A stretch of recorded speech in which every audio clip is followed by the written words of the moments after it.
Hello, welcome to episode 211, 4 criteria for completing one-off tasks. I'm April Perry. If you're new here, we help people who are overwhelmed by the details of life to create simple systems so they can do what matters most. And essentially, if you're balancing your personal life and family life and professional work, and you feel like your brain is going crazy and you're thinking, can someone just help me calm down and create my ideal life because I want to be giving back and doing really important things with my time and not feeling stressed out, then I am here to serve you, and our whole team is here to serve you. Okay, so if you've been with us for a while, here at Learn, Do, Become, we champion the idea of a context-based next actions list, inspired by David Allen, the author of the best-selling book, Getting Things Done. If you are in our Facebook groups, you might often see the acronym CBNAL, and I never knew what that was. I was asking our team, what are you talking about? They said, the context-based next actions list. Okay, so CBNAL, now you're part of the club. It's essentially a weekly list of 10-minute tasks organized by where you are when you're getting them done. This alleviates the pressure on your daily to-do list because it gives you this nice weekly list. Everything is a next action, meaning it's not waiting for something else to happen first. It's something you can actually do when you're in that place. And I have a photo on the show notes page if you want to go to learndobecome.com/episode 211. There's a picture of my former planner.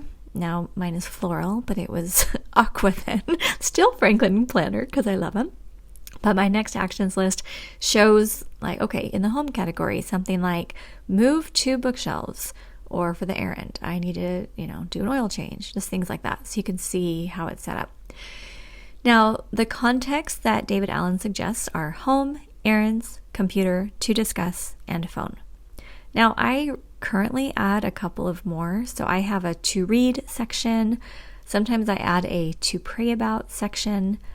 But yes, those 5 I mentioned are essentially the ones I use.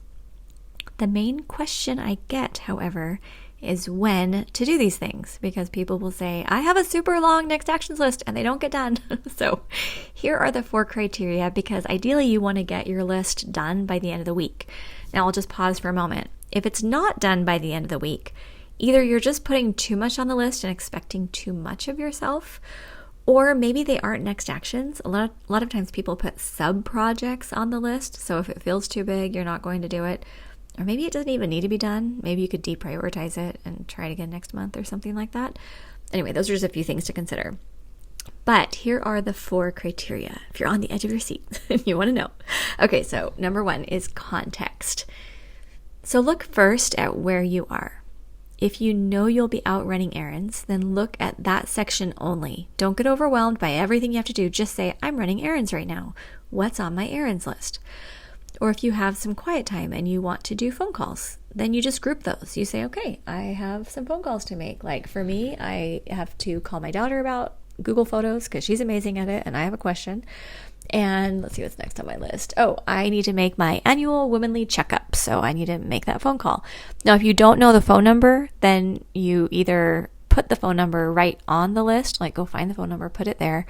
Or maybe if you can just Google it really quick, you just know, generally this is the place I go, or here's my doctor's name, I can go find it. Great.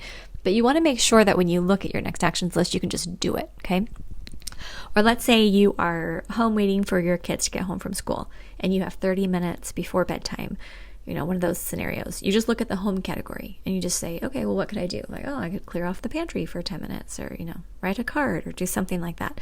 But it's amazing because then all these little tasks that are usually floating around, they just start getting done. Okay, so first was context. Second is time. Consider how much time you have. And let's say your errands category has one errand way across town and then one errand down the street, but you only have 15 minutes. Then clearly you'll just choose the one close by and you'll save the other one for when you have more time. Third criteria is energy.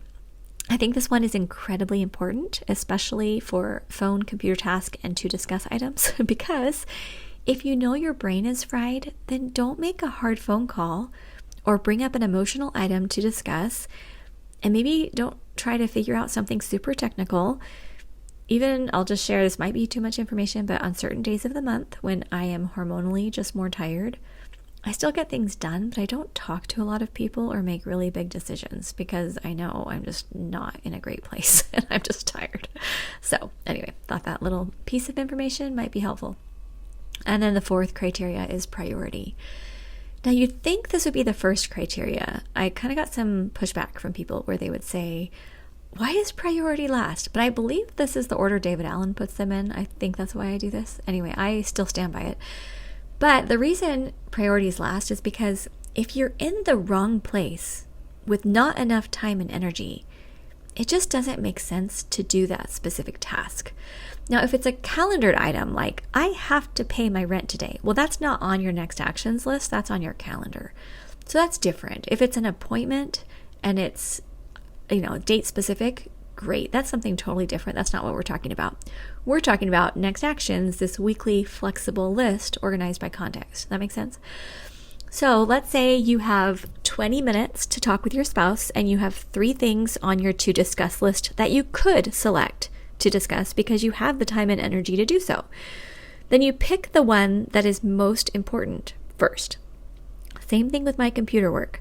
I sometimes sit down and I think, it'd be more fun to work on my email right now than to record a video. But if the video is my highest priority, I need to do that. The email could be managed later while I've got my jammies on and I'm resting on the couch or something like that. Although I am actually not doing computer work late at night and I'm trying to really close off. I will say that's been awesome, just to work and confine my work hours. I have not done that for most of my life. So working on that. Okay, but when you learn to work like this, using context, time, energy, and priority as your criteria, it's amazing how things get done pretty much effortlessly. A lot of times people say, April, I don't know how you get so much done. You must be so busy. I know you're so busy. I actually don't feel like that.